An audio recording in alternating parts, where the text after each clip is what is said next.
क्योंकि मेहमान आज ज्यादा है। सबसे शॉर्ट कमेंट्स पहले, फिर विस्तार से जैसे ही हमें समय मिलता है। आशा करूंगा सभी के ऑडियो अनम्यूट रहें। अविरल मलिक जी, सबसे पहले आपसे, विपक्ष की ऐसी प्रतिक्रिया क्यों? और वो कह रहे हैं कि भाई हमारी बातों को माना नहीं गया। क्या वाकई माना नहीं गया है? और अगर विरोध किया जा रहा है तो वक्फ में अमेंडमेंट का बिल में जो अगर उसमें बदलाव अगर किए जाने तो विपक्ष में क्यों परेशानी क्यों है उनको? जी नहीं, देखिए, जब कुछ डिलीट किया ही नहीं गया है तो डिलीट होने डिलीट ना होने का सवाल कहां से खड़ा होता है। और उसके साथ साथ जिस प्रकार से मल्लिकार्जुन खड़गे का विषय है, ये जनता को भ्रमित करने का कार्य कर रहे हैं, जनता को गुमराह करने का कार्य कर रहे हैं। और निश्चित रूप से जनता इन्हें मुंहतोड़ जवाब देगी। जिस प्रकार से इन्हें दिल्ली प्रदेश की जनता ने मुंहतोड़ जवाब दिया, मिल्कीपुर की जनता ने मुंहतोड़ जवाब रिसेंटली दिया, उसी प्रकार से पूरे देश की जनता इन्हें मुंहतोड़ जवाब देगी। ये केवल और केवल यदि कुछ कर रहे हैं तो वोट बैंक पॉलिटिक्स कर रहे हैं। एक वर्ग का साथ, एक वर्ग का विकास एकमात्र इनका मूल मंत्र है।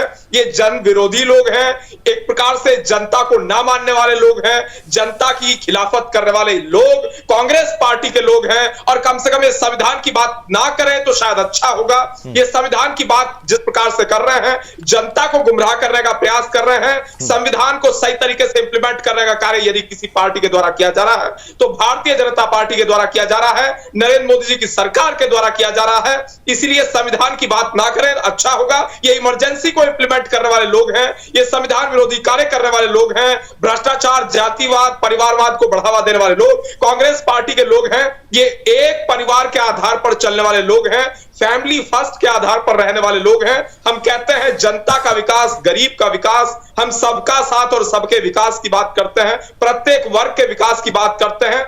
तो केवल और केवल यदि कुछ करते हैं तो वोट बैंक पॉलिटिक्स करते हैं और एक वर्ग का साथ और एक वर्ग के विकास के आधार पर अपनी गाड़ी आगे बढ़ाने का ये प्रयास कर रहे हैं। और जनता निश्चित रूप से देख रही है किस प्रकार से इनके द्वारा भ्रमित किया जा रहा है। चाहे वो आम आदमी पार्टी के नेता संजय सिंह हो, जिस प्रकार से वो भ्रमित करने का आज कार्य कर रहे थे, ये सदन को भ्रमित करने का कार्य कर रहे हैं। और जनता निश्चित रूप से वोट की चोट करके इन्हें भ्रमित कर देगी चुनाव में, इसमें कोई दो राय नहीं है। और जिस प्रकार से विषय है मुस्लिमों का, ये केवल एक वर्ग को फोकस करके पॉलिटिक्स करते हैं। इन्हें समझना चाहिए कि ये पूरे